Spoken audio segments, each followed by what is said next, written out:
I don't think there's any doubt he can go and play. Well, thankfully he's with us, but walking into that team, I think they'd love to have a player like him.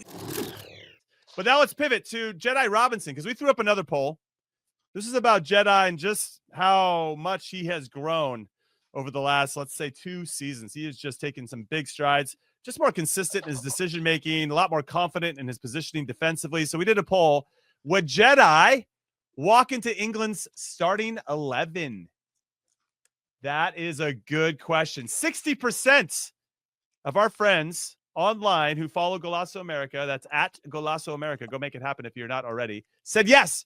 40% said no. As a comparison, he'd be going up against, let's say, Luke Shaw, who has got the most caps for England. And Luke Shaw has played 10 games since the beginning of the 23-24 season, whereas Jedi leads the EPL, the Premier League, as the left back with the most games played, 48 minutes played, assists, and recoveries. What an absolute beast. However, England did start and beat Greece today. They had Rico Lewis playing on the left side. He had 100% passing accuracy, but I expect that from a Pep Guardiola coached player. What do you guys think about this? And Big Tones, do you think Jedi could walk into England's team? Yeah, I think he can play there. Yeah, there's no doubt about it. Look what he does in the Premier League week in and week out, and he's, we keep hearing rumors about him everywhere. So I don't think there's any doubt he can go and play. Well, thankfully he's with us, but walking into that team, I think they'd love to have a player like him. He kind of suits their style, the way that he plays, getting up and down the left-hand side. He probably can improve a little bit in that final third of the field. And he's improved so much in that area over the last couple of years. So, yeah, there's no doubt. When you start, I saw the discussion, Chuck, you had on Morning Footy, I think it was Morning Footy, about, is he a top 10 fullback, left fullback in the world? And I mean, you can certainly make an argument for that. There's no doubt about that. Yeah, I agree with you. Everyone's calling you a homer, Tony, in the chat now. Me? Uh-oh. Yeah. Okay. Well, Well, you're a homer for saying that. They misspelled Charlie. They put my name. They don't have to spell Charlie.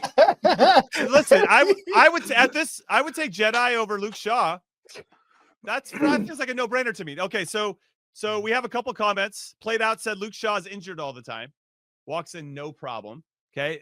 Mad Futter says, of course it's an American channel with these results. SMH. Okay, Mad Futter. And then Paul says that Jedi has the ability to play at the level of the competition, and with whom he's playing, he could easily play for the 3 Lions and a top 4 Prem team. Obviously, the system would make a difference in terms of how effective he could be, but it's clear that the guy is coming into his own. He's a hell of a player. What do you think this poll, if you put this poll in England out, with the guy said we're an American channel, if you put this poll in England out, what do you think the reaction would be? Can Jedi Robinson play in the English national team? I'm guessing it would be yes. Yeah, he'd be in. Yeah. I'd say an overwhelming percentage would say yes. Right. Yeah, and they watch him week in and week out, and they're really astute fans. They know what's going on around the league. I can't imagine the poll would look any different if it was in England. Mm-hmm. Yeah, they're thin in that position anyway. Remember, they brought an injured Luke Shaw to the Euros over the summer. So I don't know. It seems like a no-brainer to me, but I guess Americans are gonna American. We're gonna homer. I'll tell you right now. Homer. If you do that, they're gonna ask, would Harry Kane walk into the U.S. lineup? Would Phil Foden walk in? The list would go on. They would do the whole same thing to us. That's fine. Yeah. They still haven't beat us in the World Cup. It's fine. It's all good.